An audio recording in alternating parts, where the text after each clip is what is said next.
Hi, this is Ajay Anand and welcome to science classes from excelup.com।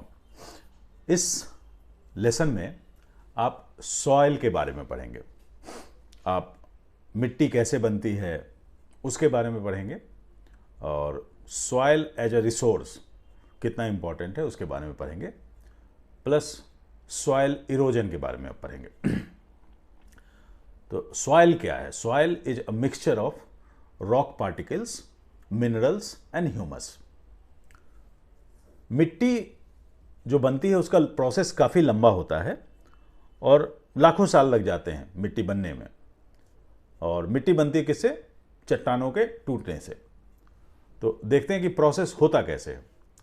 ये चट्टान है। दिन में जब सूरज की गर्मी पड़ती है तो गर्मी के कारण जो रॉक्स होते हैं वो एक्सपैंड करते हैं।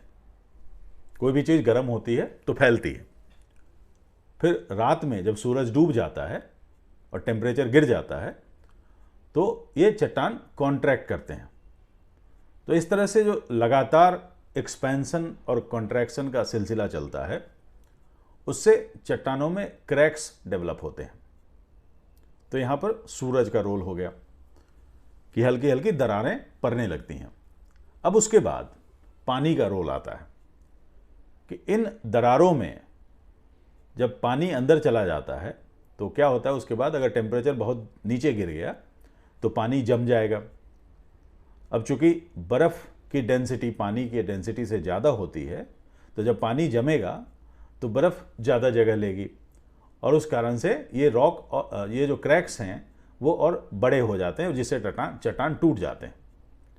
इसके बाद बहते हुए पानी का और हवा का रोल आता है कि जब पानी बहता है तो वो पत्थरों को फर्दर तोड़ता है, क्योंकि पानी का जो बहाव होता है उसकी जो स्पीड होती है उससे पत्थर आपस में टकराते हैं और उससे टूटते हैं। हवा भी मोटा मोटी यही काम करती है कि जब हवा बहती है तो वह भी पत्थरों को तोड़ने में मदद करती है। हवा जब बहती है तो पत्थर टकराते हैं और धीरे धीरे टूटते हैं। समय लगता है इसमें। अब एक सर्टेन साइज तक टूट गए तो उसके बाद प्लांट्स का रोल आता है। सबसे पहले इन पत्थरों पर लाइकेंस ग्रो करते हैं और लाइकेंस जो ग्रो करते हैं तो उनका जो रूट जैसा स्ट्रक्चर होता है जिससे कि वे बेस से चिपके रहते हैं,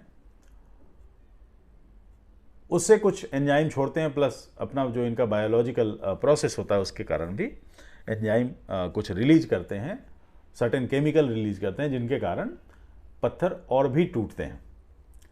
अब सर्टेन लेवल तक जब पत्थर टूट गए तो उसके बाद आती है बारी मॉस की, जो टेरिडोफाइट्स होते हैं। तो मॉसेज अब ग्रो करेंगे और ये मॉस जब ग्रो करते हैं तो ये पत्थरों को और भी महीन करने में मदद करते हैं। तो इस तरह से सक्सेशन होता है। पहले लाइकेन ग्रो करेंगे, उसके बाद मॉस ग्रो करेंगे। जब मॉस इसको बिल्कुल मिट्टी बना देगा तब बड़े पेड़ों की बारी आती है। अब बड़े पेड़ क्या करते हैं, जब बड़े पेड़ एक जगह उग जाते हैं तो उनकी जड़ें बहुत नीचे तक जाती हैं। अब ये जड़ें काफ़ी मोटी होती हैं और ये जड़ें जब नीचे जाती हैं तो ये पत्थरों को तोड़ते हुए जाती हैं और दरारें और बड़ी होती जाती हैं। तो इस तरह से ये सिलसिला चलता है और मिट्टी बनती है। अब मिट्टी जो होती है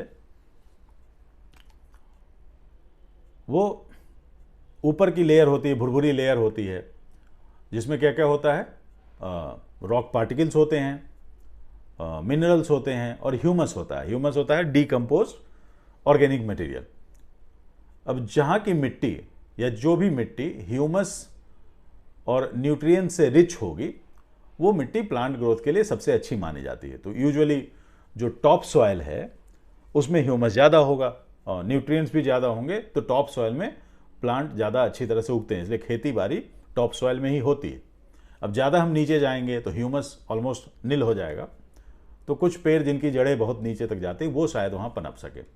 रेगिस्तानी इलाकों में ये सब नहीं होता तो इसलिए कम प्लांट पनपते हैं। ठीक है। अब आते हैं कि सॉइल इरोजन की जो समस्या हो रही है वो हो रही है मॉडर्न फार्मिंग की मेथड से मेनली। तो मॉडर्न फार्मिंग से क्या हो रहा है, सॉइल पोल्यूशन हो रहा है। जो हम खाद दे रहे हैं, पेस्टिसाइड्स का इस्तेमाल हो रहा है, तो उससे जो हार्मफुल केमिकल जा रहे हैं वो क्या कर रहे हैं कि मिट्टी के अंदर जो माइक्रोब्स रहते हैं उनको मार दे रहे हैं।